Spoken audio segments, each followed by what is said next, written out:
Abu Yazid Al-Bustami adalah seorang yang dikenal rajin bermunajat kepada Allah karena keinginannya masuk surga. Hatinya senang, pikirannya seolah-olah melayang sampai ke arasy Tuhan. Inilah tempat Rasulullah, semoga aku kelak menjadi tetangganya di surga, bisik hati kecilnya.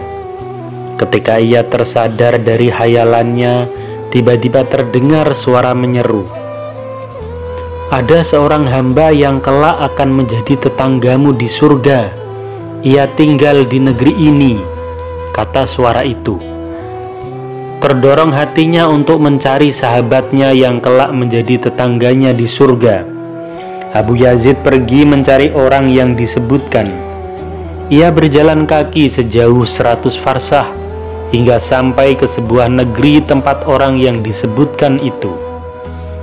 Ketika ia akan menjumpai orang itu, seorang lelaki menasihatinya, "Mengapa engkau mencari orang yang fasik dan peminum arak ini? Padahal dari tanda-tanda di dahimu kau adalah seorang yang soleh," ujarnya. Mendengar nasihat itu, hati Yazid jadi termangu. Jika demikian, suara yang menyuruhku saat aku bermunajat itu adalah suara setan. Mengapa aku harus menurutinya? Bisiknya di dalam hati. Tetapi ketika dia akan melangkahkan kaki untuk kembali, hatinya kembali termangu. "Aku datang jauh-jauh kemari untuk menemui orang itu. Aku tak akan pulang sebelum bertemu dengannya," bisiknya dalam hati. "Di mana tempat orang itu?" tanya Yazid. "Dia sekarang sedang mabuk-mabukan di tempat ini," ujar lelaki itu seraya menunjuk sebuah tempat.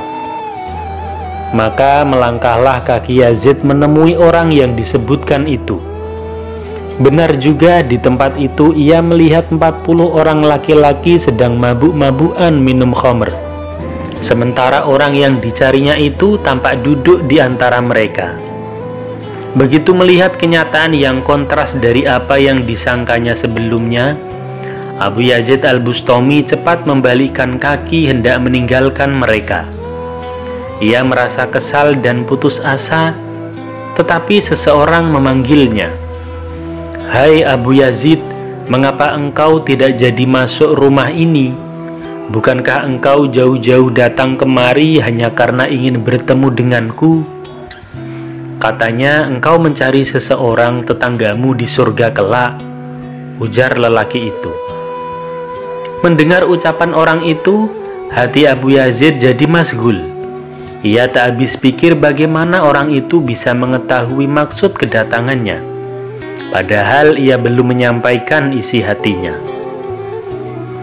"Engkau begitu cepat meninggalkan rumah ini tanpa mengucapkan salam, tanpa perjumpaan dan nasihat," kata orang itu lagi, yang membuat hati Abu Yazid jadi semakin tak mengerti dengan apa yang terjadi.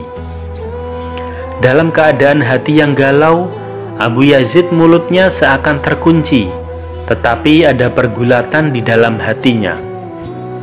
"Sudahlah Abu Yazid, kau tak perlu banyak berpikir dan merasa heran.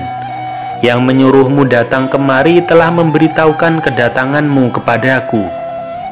Ayo masuklah ke rumahku, duduklah barang sesaat," ajak orang itu. Dengan sedikit ragu, Abu Yazid menurutinya masuk ke rumah dan duduk di antara mereka yang sedang mabuk-mabukan itu. "Hai Abu Yazid, masuk surga jangan cuma ingin enaknya sendiri. Itu bukan sifat utama dan mulia dari seorang laki-laki sepertimu. Dulu ada 80 orang fasik yang suka mabuk-mabukan seperti apa yang engkau lihat. Kemudian aku berusaha membiarkan mereka agar bisa menjadi teman dan tetanggaku kelak di surga. Yang 40 sudah berhasil berhenti dari kefasikan, dan kini tinggal 40 orang ini. Inilah tugasmu membinanya untuk bertaubat, agar bisa menjadi tetanggamu kelak di surga," tegas orang itu.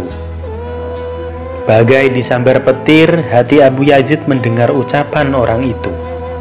Hatinya merasa terpanggil mengikuti jejak orang itu. Dia bertekad harus bisa menyadarkan 40 orang fasik itu sebagai tetangganya kelak di surga. Kepada 40 orang yang tengah mabuk-mabukan itu, lelaki itu kemudian memperkenalkan bahwa orang yang datang itu adalah Abu Yazid Al-Bustami. Dia adalah sahabat mereka yang akan mengajak mereka bersama-sama menjadi penghuni surga. Dengan dakwah dan pembinaan khusus, akhirnya 40 orang itu sadar dan bertaubat, dan mereka itulah tetangga Abu Yazid di surga kelak. Demikian kisah kita hari ini, semoga bermanfaat bagi kita semua.